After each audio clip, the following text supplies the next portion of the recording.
In Brummen vind je Nico Aaldering. Hij heeft een gallery met de meest bijzondere klassiekers, youngtimers, sportwagens en motorfietsen. En zijn enthousiasme daarvoor houdt hij niet alleen voor zichzelf, maar deelt hij met ons. Ja, ik was van een week meer gebeld. Een klussenbedrijf en die zegt, ik ben bezig met een renovatie van een kippenhok. Hij zegt, er is iets wat u interesseert. Ik zei, nou, in het beste geval is het natuurlijk een Aston Martin en in het slechtste geval een Vauxhall Victor. Hij zegt, ik zal je een foto sturen.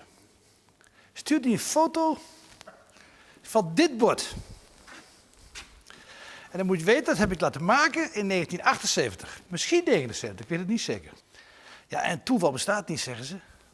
Maar toeval wil dat we vandaag hebben het toevallig over E-Types. Dus ik heb wel zien, E-Type was toen mijn dreamcar. En eigenlijk nog. Kijk, daar staan ze dan. De serie 1, de serie 2 en de serie 3. Ik heb bewust gekozen voor de coupés.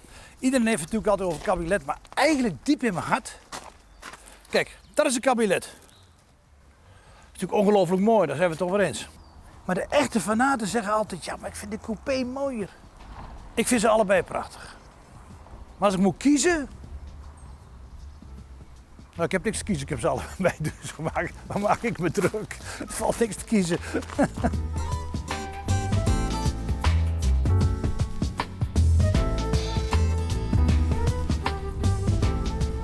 Kijk, zo'n 12-cilinder, dat is de auto met het meeste comfort. Die auto is volledig gebouwd op comfort.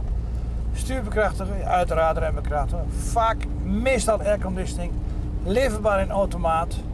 Ik vind een 12-cilinder E-Type de best rijdende klassieke auto van eind jaren 70. Hij moet het delen met de Daytona, de fraaie Daytona en de E-Type V12. Ik heb jarenlang een E-Type V12 gereden, daar ging ik jaarlijks mee op vakantie.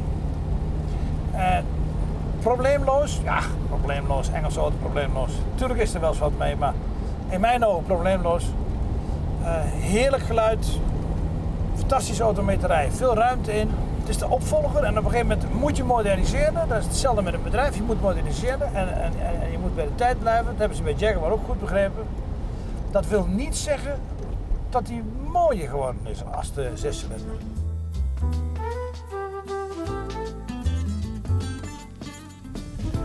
Kijk, de E-Type serie 1 die is in maart 61 gepresenteerd in Genève. Je moet je voorstellen, het was op dat moment de allersnelste productieauto ter wereld. 265 pk.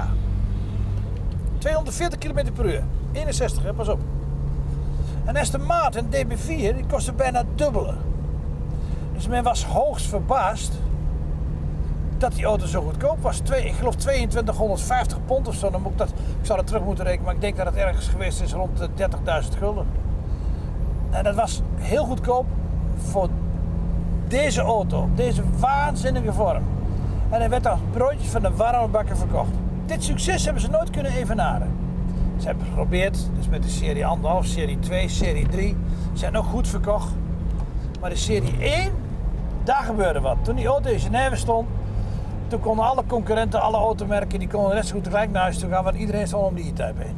Ja, en ik kan me dat voorstellen, want een E-Type is wel enorm mooi.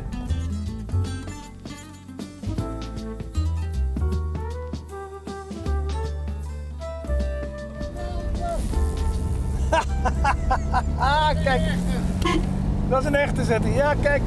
Daar.